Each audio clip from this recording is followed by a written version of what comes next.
Hi, welcome back to my channel.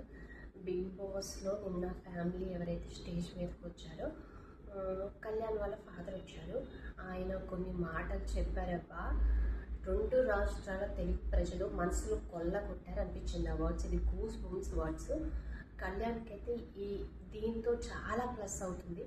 ఇన్ని రోజులు విన్నర్కి ఇంకొక స్టెప్, ఇంకొక 2 స్టెప్పులు ఎక్కితే కళ్యాణ్ విన్నర్ అవుతాడు రా అని మనం మాట్లాడుకుంటుంటే, ఈయన వచ్చేసి ఏకంగా ట్రోఫీ కొట్టేసినట్టే మాట్లాడేశాడు. ఏమన్నాడు అంటే, నీతిగా నిజాయితీ ఆడాలిరా, మనకి ట్రోఫీతో పని లేదు, నీతిగా నిజాయితీగా ఉండాలి, నలుగురిలో మంచి పేరు తెచ్చుకోవాలంటూనే, మనకి ట్రోఫీ రాకపోయినా పర్లేదు నిజాయితీగా ఉండాలి అంటూనే, ట్రోఫీ వద్దంటూనే ట్రోఫీ దగ్గరికి తీసుకెళ్ళి అక్కడ పెట్టేశాడనమాట కళ్యాణ్ని.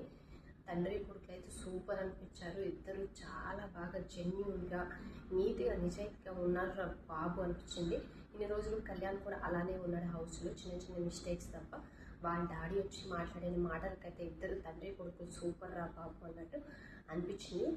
ఇంకా ఇన్ని రోజులు కొంచెం మనం ఏదైతే డౌట్గా ఉన్నామో, ఇంకా విన్నర్ అవ్వడే అంటే తనూజాను ఇమ్ము కూడా ఉన్నారు కాబట్టి రేస్లో, ఏమో విన్నర్ అవుతాడా లేదా, తన గేమ్ చేంజ్ చేసుకుంటే విన్నర్ అవుతాడు అనుకుంటున్నాం మనము.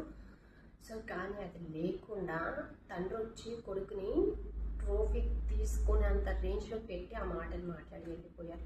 అదైతే అందరికీ కనెక్ట్ అయ్యాయి. కళ్యాణ్ ఫ్యాన్స్ కానీ, బిగ్ బాస్ ఫ్యాన్స్ కానీ, తెలుగు ప్రజలు అందరూ కనెక్ట్ అయిపోయారు. అవార్డ్స్కి అయితే అంత బాగా చెప్పారు. ప్రతి ఒక్కళ్ళు ఎవరైనా ఫ్యామిలీ వస్తే స్టేజ్ మీదకి మనకు కప్పు కావాలరా, కప్పుతో రా అంటారు. కానీ ఆయన కప్పుతో రాలేదు, నీతి నిజాయితీగా మంచి పేరు తెచ్చుకొని బయటికి రా అని చెప్పారు. ఇవైతే అసలు ఎవ్వరు ఎప్పుడు చెప్పని వర్డ్స్ స్టేజ్ మీద అంత బాగా చెప్పారు. బిగ్ బాస్ హిస్టరీలోనే ఈయన అంత బాగా చెప్పారు అనిపించింది. సో గ్రేట్ అనిపించింది ఆయన. కళ్యాణ్ కూడా ఇంకా వాళ్ళ డాడీ రావటం, ఆయన మాట్లాడటం కళ్యాణ్ చాలా ప్లస్ అయిపోయింది. కొంచెం గేమ్ చేంజ్ చేసుకుంటే కళ్యాణ్ విన్నర్ ఇదైతే ఫిక్స్.